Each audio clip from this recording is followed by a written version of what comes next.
बिहार में राजनेताओं के द्वारा भगवान को लेकर विवादित बयान देने की मानो जैसे होड़ सी मची हुई है। कभी कोई मंत्री तो कभी कोई विधायक और अब विधान परिषद के सभापति ने ही भगवान महेश को लेकर विवादित बयान दे दिया है।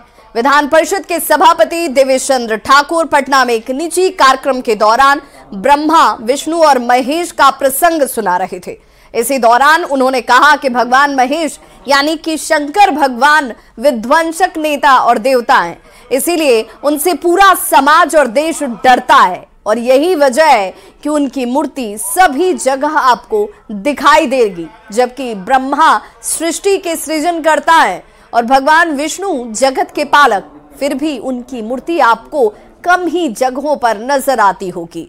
देवेश चंद्र ठाकुर ने वहां बैठे लोगों से कहा कि आप डरिए नहीं, आप लोग डरते हैं, इसीलिए समाज आपको आंख दिखाता है, इसीलिए हम लोगों को शांत बैठने की जरूरत नहीं है।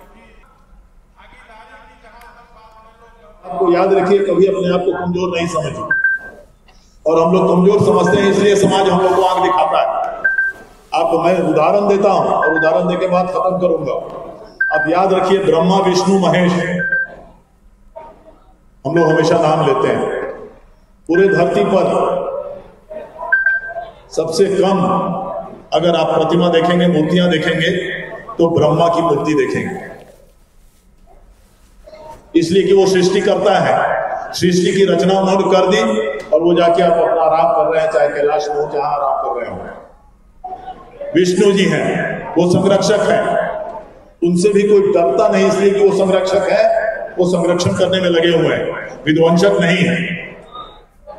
लेकिन महेश विध्वंसक देवता है, इसीलिए उनसे डरता है पूरा जमाना, पूरा समाज, पूरा धरती, और इसीलिए भगवान महेश की मूर्ति आपको सभी जगह आपको दिखाई देगी, मंदिर दिखाई देगी। इसलिए अगर हमको उतनी शांति से बैठने की जरूरत नहीं है। तो इस कार्यक्रम में, जिस कार्यक्रम के दौरान देवेश चंद्र ठाकुर की तरफ से ये बयान दिया गया, इस कार्यक्रम के बाद जैसे ही वो बाहर निकलने के बाद देवेश चंद्र ठाकुर से एक बार फिर से इसी सवाल को पत्रकारों की तरफ से पूछा गया, दोहराया गया। उन्होंने भगवान भोलेनाथ के बारे में ऐसा क्यों कहा, तो वो तब भी अपनी बातों पर कायम रहे और सवालों के जवाब में उनकी तरफ से कहा गया कि वे अपनी बात को बेबाकी से कहने के लिए ही जाने जाते हैं और वे किसी से नहीं डरते।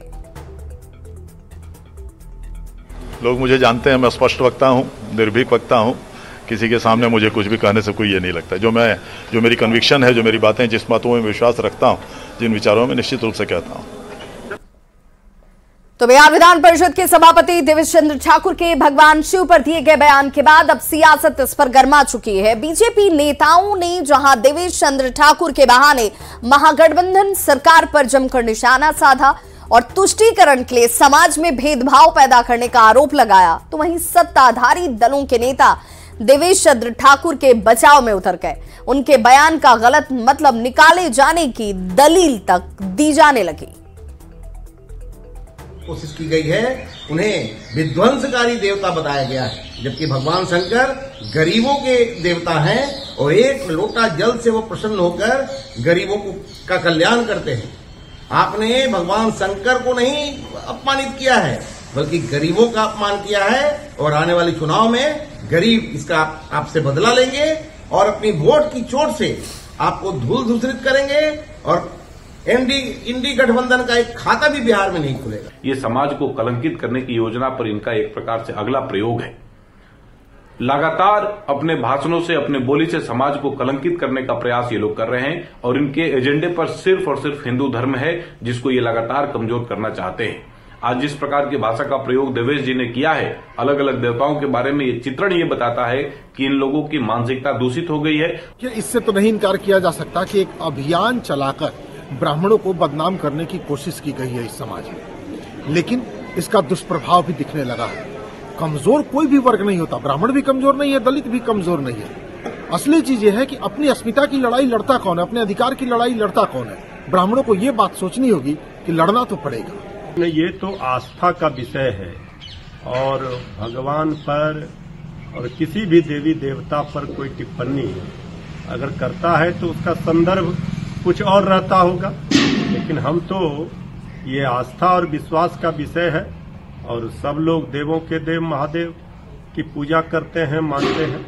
अब उनका क्या संदर्भ रहा है, उन्होंने किस परिप्रेक्ष्य में कहा है, ये वो बेहतर बताइए। हमारी पार्टी, हमारे सभी नेताओं की विचारधारा सर्वधर्म समभाव की है। हम लोग कभी भी किसी की भी धार्मिक भावनाओं को ठेस नहीं पहुंचाते हैं। जो कुछ उन्होंने कहा है उसका आशय बखूबी उन्होंने बताया है। अब कोई लोग इसका अन्य मतलब निकालने में लगे हैं तो ये उनका विषय हो सकता है, हमारा नहीं। हम लोग हर किसी का सम्मान करते हैं।